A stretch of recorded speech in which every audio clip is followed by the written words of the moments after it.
CalPERS is a major U.S. institutional investor. So what percentage of SAM pay proposals do you think they vote against? Less than 20%? Maybe as high as 30%? Would you believe that it's actually over 50%? Since 2017, the percentage of SAM pay proposals that CalPERS has voted against has risen from 20% to now over 50%. This is just one way that the NASPP webcast, Rethinking Next Year's Equity Grants, demonstrates that the landscape for LTI programs is changing.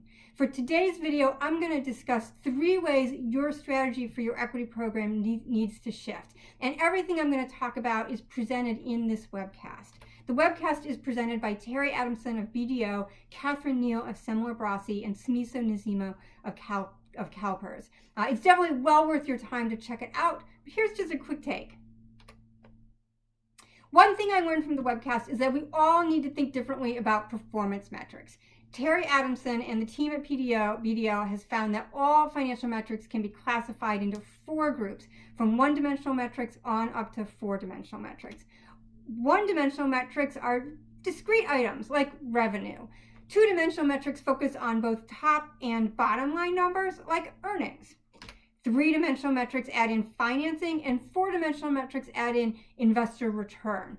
By classifying your performance metrics, you can assess whether your LTI programs are over-concentrated in one type of metric or are well-rounded programs that are set up for success in any type of economic environment. And speaking of any type of economic environment, another thing that the webcast covered was COVID-19 and the economic uncertainty that it has brought and how that is changing the foundation for LTI programs. Catherine Neal presented some research that Semler Brossi has done and talked about some of the conversations that they're having with their clients. This is just a portion of the data that Catherine presented, but you can see here that in the research that they did, they found that around 21% of the companies have canceled or suspended LTI programs, mostly for in-flight plans, not on a go-forward basis. Also, 21% have changed their PSU metrics. Here, this was a mix of in-flight and go-forward basis. They also found that around 20% granted special awards, and they found an increased usage of time-based vehicles. Here, a little bit more often on a go-forward basis. Another thing that all the panelists discussed is that they are starting to see companies expand or widen the range of performance payouts for their equity awards. Lastly, I want to talk about ESG. Catherine presented some data on Fortune 200 companies and how they include ESG in their compensation programs.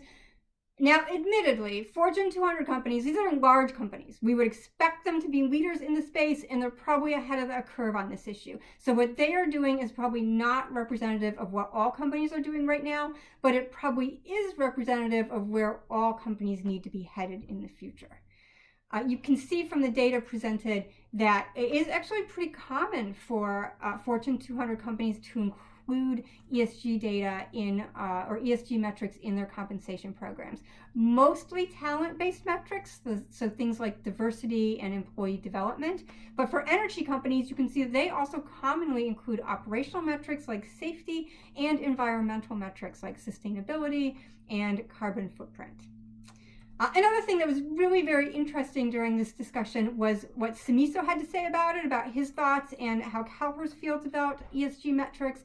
One thing Smiso pointed out is that most of the time ESG metrics are included in short-term compensation, but that really, when you look at these metrics, a lot of them are long-term goals, and they would probably be better suited for long-term incentive compensation.